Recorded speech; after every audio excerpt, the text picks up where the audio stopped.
Welcome back to Growth Catalyst Hub. In our channel, we focus on three things. We focus on productivity, we focus on skills, we focus on turbocharging your career.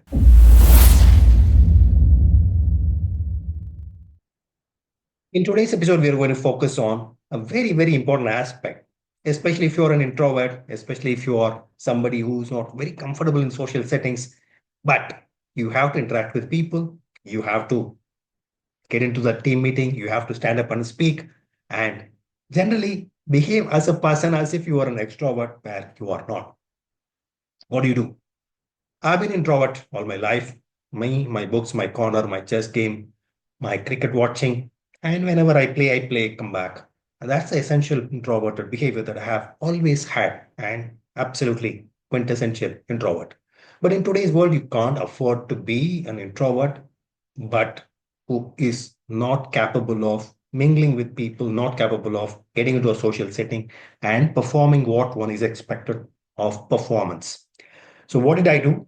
For example, I was mortified, petrified of showing my face in anything. So I decided that I am going to post YouTube videos and been doing that for almost a year now. Now I'm very comfortable with myself, very comfortable with my photograph, with my video coming out there and people commenting about that. Now I don't worry about that anymore. I've overcome that fear. So you may also be able to do that. If I can do that, you can also do that. The first step of overcoming that social anxiety, the first step of overcoming that, oh, what will people tell about me, is to be out there, is to show our face out there and take those comments, take that criticism, take that feedback, which will make you get used to all of that. That's exactly what I did. That's exactly what I'm going to talk to you as simple set of steps. Let's dive in, see what those steps are. You're a person who's very uncomfortable talking to different people, talking to strangers, getting into a conversation with different people in your group because you don't know them enough and you need to know them very well before you strike a conversation. But your job demands that you strike a conversation as soon as possible. If those are the situations that you are living in, then whatever I'm going to talk now will be very useful to you. One, face your fears. Write them down one by one in terms of what your fears are, what your anxieties are. Maybe you are a person who is afraid of striking a conversation.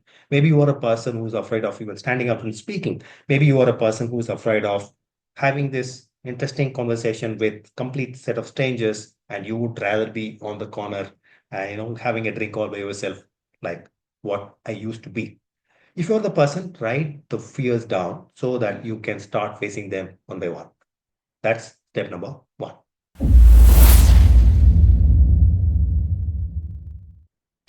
Step number two, start small. Don't get into a big gathering and start smashing your way to success in terms of talking to everybody. It's not going to work. Start small, start one step at a time, take one fear at a time, and even in that one fear, tackling it, start very small.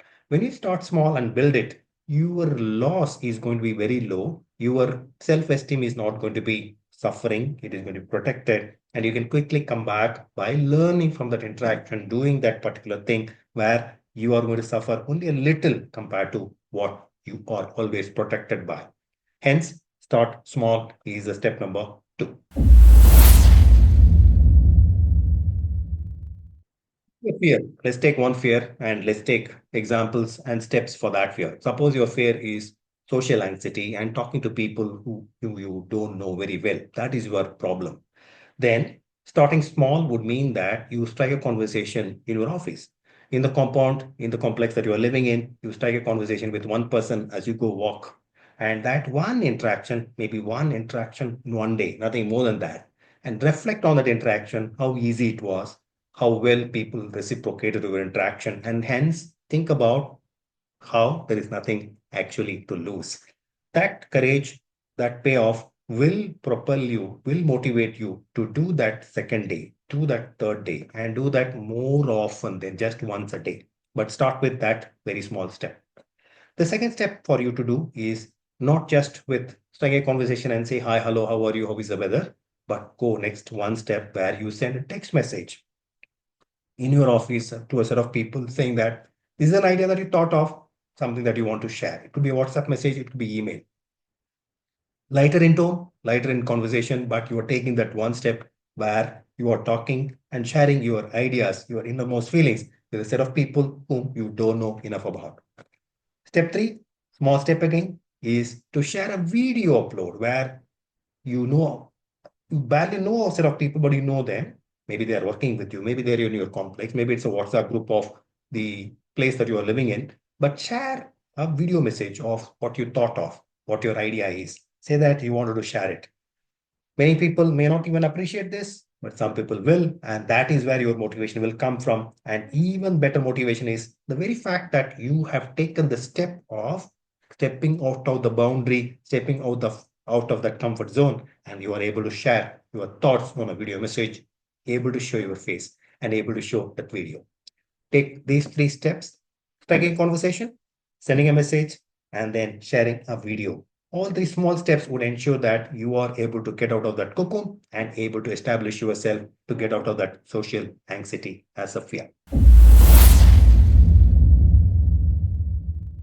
Next step would be extending this to many situations. Maybe you are in a cab going to office, strike a conversation with a cabbie, talk to him about his problem, talk to him about the weather, talk to him about the sports that he watches, talk to him about the sports that you watched. We're all people, we're all having the same exposure in today's day and age, the same Wi-Fi is powering all of the exposure. So maybe you will be surprised that the kind of exposure you have is very, very similar to the kind of exposure that Cabby also has in terms of weather, in terms of sports and weather. And both of you share a lot of common interests. So talk to the person, talk and understand, and try to understand the other person's perspective. Strike a conversation with a stranger. Maybe it's a coffee shop in your office. Talk to the person who's serving coffee. Check about the person's name, her family, her friends, and her children. Strike conversations so that you move up a little in terms of the axis of striking conversations with strangers. One step ahead, one level up is where you stand up and share something in a team meeting. You can check with your boss, check with your superior that you want to share something. It may be nothing to do with that meeting, nothing to do with the purpose of the meeting, but you are sharing something from your personal life, what happened yesterday at your home, what happened yesterday with your children.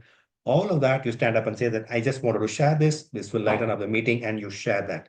So starting small, starting one step at a time and adding one little bit of risk along the way in terms of beating that social anxiety is a very, very easy way to beat the whole thing and facing your fear and getting things done, at least in the dimension, in the specific fear called social anxiety. It could be different sets of fears, it could be different sets of challenges for you. And by writing them down, taking one step at a time, like what we have seen here, in the case of social anxiety, you will be able to face your fears, you will be able to face the problem, you will be able to give that solution. Wishing you all the very best. See you in our next episode.